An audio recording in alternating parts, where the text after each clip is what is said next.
हरे कृष्णा। तो आज हम इस वीडियो में गीता जी का अध्याय 2 का श्लोक 8 पढ़ेंगे।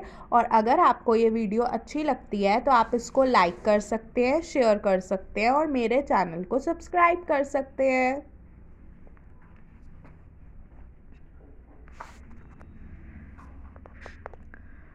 मुझे ऐसा कोई साधन नहीं दिखता जो मेरी इंद्रियों को सुखाने वाले इस शोक को दूर कर सके। स्वर्ग पर देवताओं के आधिपत्य की तरह इस धन धान्य संपन्न सारी पृथ्वी पर निष्कंटक राज्य प्राप्त करके भी मैं इस शोक को दूर नहीं कर सकूंगा। यद्यपि अर्जुन धर्म तथा सदाचार के नियमों पर आधारित अनेक तर्क प्रस्तुत करता है, किंतु ऐसा प्रतीत होता है कि अपने गुरु भगवान श्री कृष्ण की सहायता के बिना अपनी असली समस्या को हल नहीं कर पा रहा।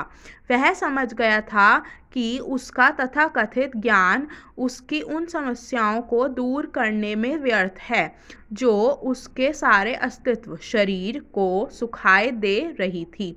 उसे इन उलझनों को भगवान कृष्ण जैसे आध्यात्मिक गुरु की सहायता के बिना हल कर पाना असंभव लग रहा था।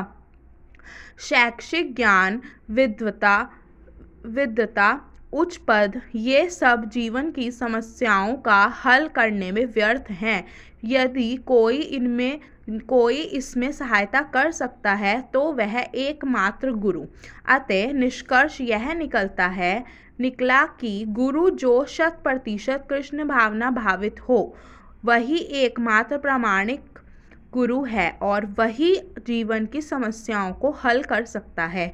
भगवान चैतन्य ने कहा कि जो कृष्ण भावनामृत के विज्ञान में दक्ष हो, कृष्ण तत्ववेत्ता हो, चाहे वह जिस किसी जाति का हो, वही वास्तविक गुरु है। कोई व्यक्ति, चाहे वह विप्र, वैदिक ज्ञान में दक्ष हो, निम्न जाति में जन्मा शूद्र हो या कि सन्यासी, यदि वह कृष्ण के विज्ञान में दक्ष कृष्ण तत्ववेत्ता है तो वह यथार्थ प्रामाणिक गुरु है।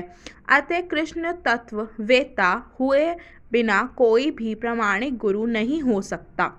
वैदिक साहित्य में भी कहा गया है, विद्वान ब्राह्मण भले ही वह संपूर्ण वैदिक ज्ञान में पारंगत क्यों ना हो, यदि वह वैष्णव नहीं है या कृष्ण भावनामृत में दक्ष नहीं है तो गुरु बनने का पात्र नहीं है।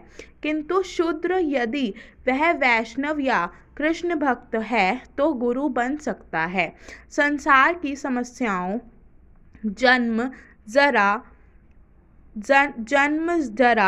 व्याधि तथा मृत्यु की निवृत्ति धन संचय तथा आर्थिक विकास से संभव नहीं है। विश्व के विभिन्न भोगों में ऐसे राज्य हैं जो जीवन की सारी सुविधाओं से तथा संपत्ति एवं आर्थिक विकास से पूरित हैं, किंतु फिर भी उनके सांसारिक जीवन की समस्याएं ज्यों की त्यों बनी हुई हैं। वे विभिन्न साधनों से शांति खोजते हैं, किंतु वास्तविक सुख उन्हें तभी मिल पाता है जब वे कृष्ण भावनामृत से युक्त कृष्ण के प्रामाणिक प्रतिनिधि के माध्यम से कृष्ण तत्व पूरक भगवत गीता तथा श्रीमद् भागवत के परामर्श को ग्रहण करते हैं। यदि आर्थिक विकास तथा भौतिक सुख किसी के पारिवारिक, सामाजिक, राष्ट्रीय या अंतर्राष्ट्रीय अव्यवस्था से उत्पन्न हुए शोकों को दूर कर पाते तो अर्जुन यह ना कहता कि पृथ्वी का अप्रतिम राज्य या स्वर्गलोक में देवताओं की सर्वोच्चता भी उसके शोकों को दूर नहीं कर सकती। इसलिए उसने कृष्ण भावनामृत का ही आश्रय ग्रहण किया और यही शांति तथा समरसता का उचित मार्ग है। आर्थिक विकास या विश्व आधिपत्य प्राकृतिक प्रलय द्वारा किसी भी क्षण समाप्त हो सकता है। यहाँ तक कि चंद्रलोक जैसे उच्च लोकों की यात्रा भी, जिसके लिए मनुष्य प्रयत्नशील है, एक झटके में समाप्त हो सकती है। भगवद गीता इसकी पुष्टि करती है। जब पुण्य कर्मों के फल समाप्त हो जाते हैं तो मनुष्य सुख के शिखर से जीवन के निम्नतम स्तर पर गिर जाता है। इस तरह से विश्व के अनेक राजनीतिज्ञों का पतन हुआ है।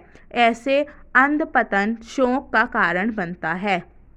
अतः यदि हम सदा के लिए शोक का निवारण चाहते हैं तो हमें कृष्ण की शरण ग्रहण करनी होगी, जिस तरह अर्जुन ने की।